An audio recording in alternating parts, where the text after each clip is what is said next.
Rock Talk.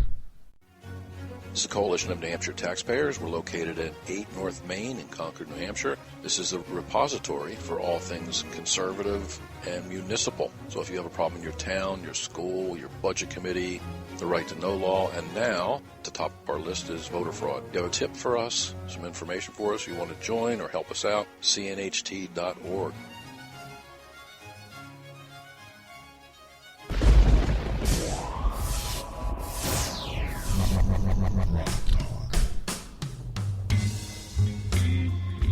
All right, Rock Talk continues.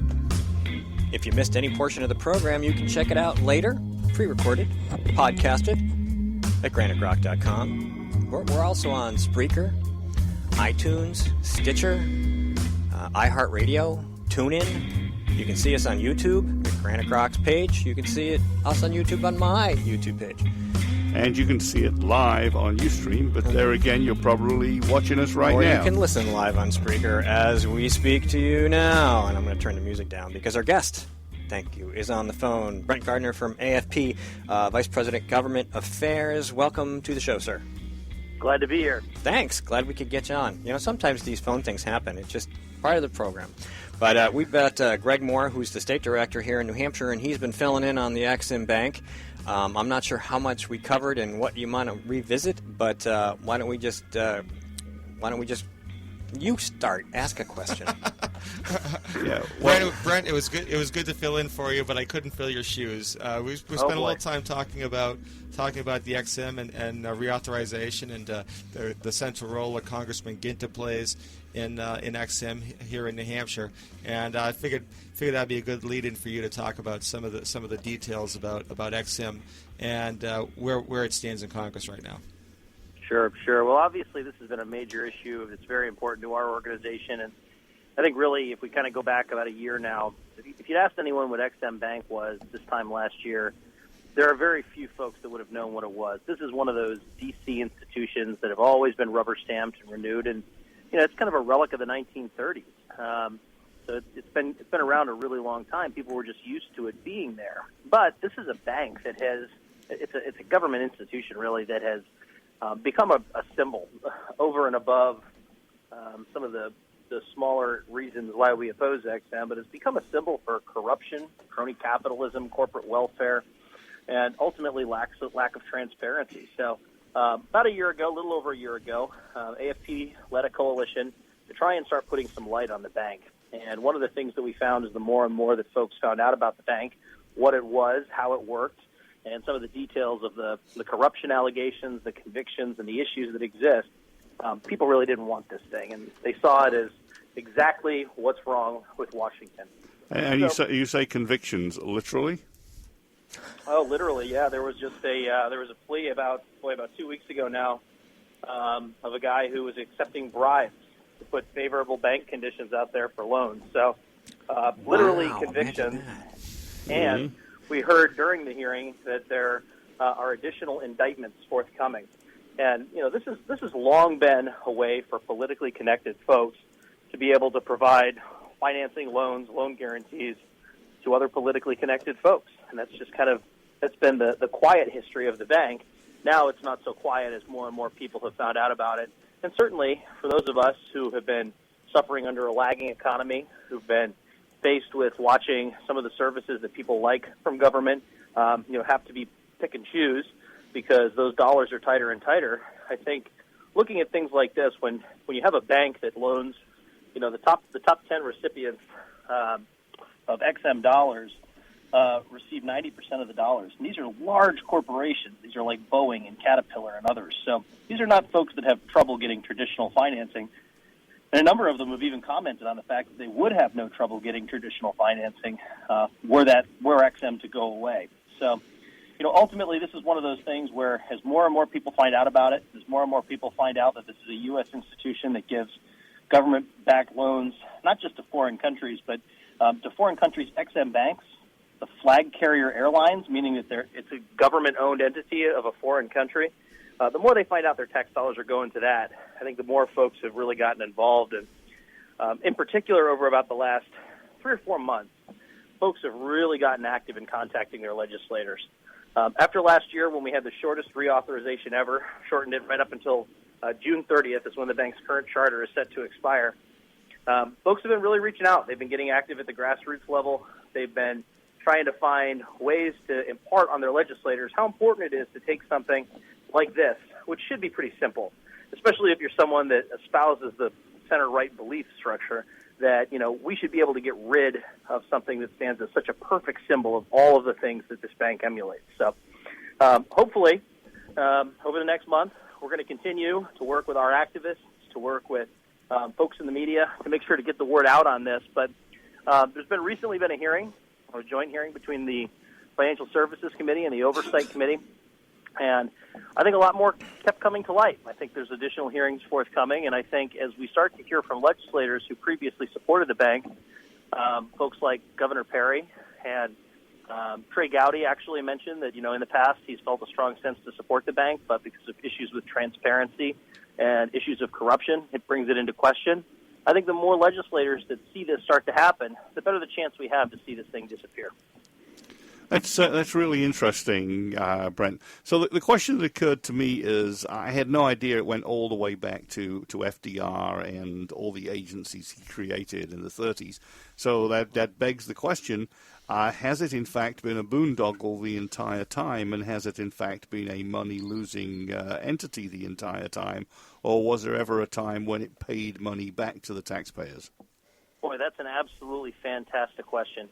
And the truth of the matter is, even the people with the best possible information couldn't tell you truthfully what it does. And here's why. The bank's own IG said that the accounting practices of the bank are so terrible that if they were to try and estimate whether it was up or down, they wouldn't know how deep down the rabbit hole it goes. But I can tell you this. If a bank is profitable, and a bank is making money, a bank then has more money to loan. They don't have to come back to the American people then and say, we need you to increase the authorization for the borrowing limit to be able to keep this bank cash positive.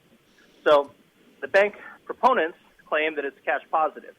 But based on the accounting rules of the bank, its own IG says that they can't tell whether or not that's true. They don't use fair value accounting. And ultimately, if this was such a success, if this was such a profitable venture, don't you think the free market would have stepped in and found a way to be able to translate that into profit for shareholders and for investors? Absolutely. So I think a lot of those things are called into question. But, again, it's tough to tell because the bank itself is so terrible with its own record keeping and its own accounting method. Yeah, so it makes you wonder whether the issue is that the accounting is bad in the first place because the output is more of a slush fund, or whether, in fact, the money that the taxpayer is putting in is the slush fund, and the bank maybe models along and sort of just doesn't lose too much. But sure, and ultimately, I'm more inclined to think, the former, that the whole thing's a damn slush fund, and every so often they lose track of where they're at and have to come back for more. Well, and ultimately, it's a great trick to get folks like you and I to ask this question. Because the real question is, do we think the U.S. government should be in the position of owning a business that profits? Do we think that the government should be involved in something that we acknowledge throughout the rest of the framework of our entire free market economy, that profit motive businesses should be done by private industry, and that the public government should be able to take as little from the people as possible and ultimately allow them to engage in the economic forces that are natural, rather than having artificial intervention by a government agency? And I think, Brent, what you're saying is it just goes to what Ronald Reagan said, which is if you can find it in the yellow pages, government shouldn't be doing it. I think that's a good line. And I think the same kind of approach, which is, if this is in fact a potentially profitable line of business, then the government should not be in it, and the government should be taking a small amount of tax off the top, and it would then be measurably cash positive for the taxpayer instead of immeasurably cash negative as the current operation is. Steve, sorry. Oh, that's okay. I was going to say, you kind of alluded to legislators being a little bit more receptive. Are they being more receptive? Where do you think this is going? And I guess, really, what can the grassroots do to help? Well, it's kind of tough to tell. I think there's a lot of folks who are clearly out there on the issue. The chairman of the committee, Jeb Henserling, has been a great leader. Congressman Mick Mulvaney has been a great leader. Congressman McCarthy has come out and said that he wants to see the bank go, as well as Congressman Scalise. So the list continues to grow day by day. I mean, we just saw this week a great article by Governor Perry that, his opinion has changed on the bank. I think the truth won't be known until June 30th, but ultimately, as long as we continue to head in the right direction, I think we have a strong possibility. One of the great things about this is Washington has to do what they're best at to make this bank go away, which is do nothing. Ultimately, this bank's charter expires on June 30th, and assuming Congress takes no action to try and extend it, the bank will begin wind down and ending service at that point. So certainly, what can the grassroots do? The grassroots can continue to do what they've done thus far, reaching out to legislators. But the other thing they can do is something they may not have done, which is tell a friend. The only thing better than contacting a legislator yourself is doing that and getting somebody else to do the same thing. And, that nature of grassroots building a consensus behind an issue that something is bad is what led to the ending of earmarks and many other things throughout political history. So I think ultimately, the more and more light we can shed on this, the more and more people talk about this bank as a symbol of what we need to do to really kind of get started when it comes to reforming Washington. I think getting folks involved is certainly the first step. And then ultimately talking about this issue is more than just XM, but the first step in a number of reforms that are necessary to get government back to its right place in society. So I think... I'm sorry, go ahead. No, you're good. Go ahead. Oh, okay. I was going to say, now, assuming Congress does nothing, which would be a surprise, do we know what President Obama's position is on it, and is there any evidence that he might use his phone and pen if Congress does nothing?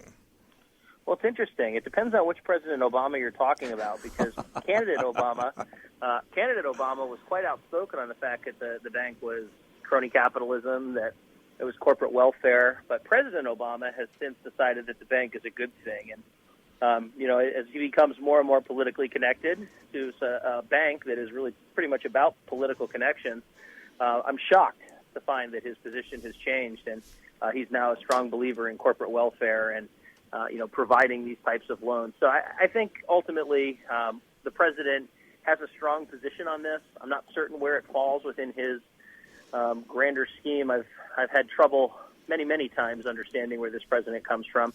So I think ultimately whether or not he'd use the pen and the phone, I don't know. He has not yet indicated that, but I think he feels as though the strength of Democrats in Congress being able to join with Republicans who are putting big business over free markets puts him in what he probably feels is a pretty comfortable situation. But ultimately, I'm hopeful. I do think that we've seen a lot of cues here in recent weeks that a lot of folks in Congress have started to recognize the bank for what it is. They realize that people know about this. I'm sure that they assume, and rightfully so, that groups, organizations, and ultimately voters will hold them accountable for where they stand on putting their dollars. Hopefully, I think with the time left, there is opportunity to help a lot of folks come home to the positions that they run on, to the comments that they make in regards to these issues, and to ultimately take a symbol of all of those things which they run so hard against, to take that stand, let this bank go away, and show us that they're ready to get out there and dig in and get some of the reform done that we need here in Washington. That's wonderful. So, Brent, just let people know how they can get a hold of you. AFPHQ.org, is that correct? No, actually, and for this issue in particular, we have a website, www.break-the-bank.org. That's where I'd recommend folks to go to work on this issue. Again, that's break-the-bank.org, where they can learn more information about this, find out about the activities that we're engaged in, sign up to get involved, and actually send a message to their legislators and let them know that they've had enough and it's time to break the bank. So that's the best way to get a hold of us. And also, of course, Greg, you know that our New Hampshire state chapter is very active, and they have activities, so they can get involved locally up there as well. But ultimately, the biggest thing is to not just hear the words that we've talked about today, but ultimately take those words, take an action, and move this issue forward. All right, absolutely. Thank you, Brent. And just want to let people know they can come to the AFP New Hampshire website as well and get information about the XM Bank. All right, Brent, thanks. We got to go. We'll see you. Have a great weekend. Guys. Bye-bye. All right, next segment, Michelle Lavelle on education, and then it's open season on the WTF of the Week. We'll be right back.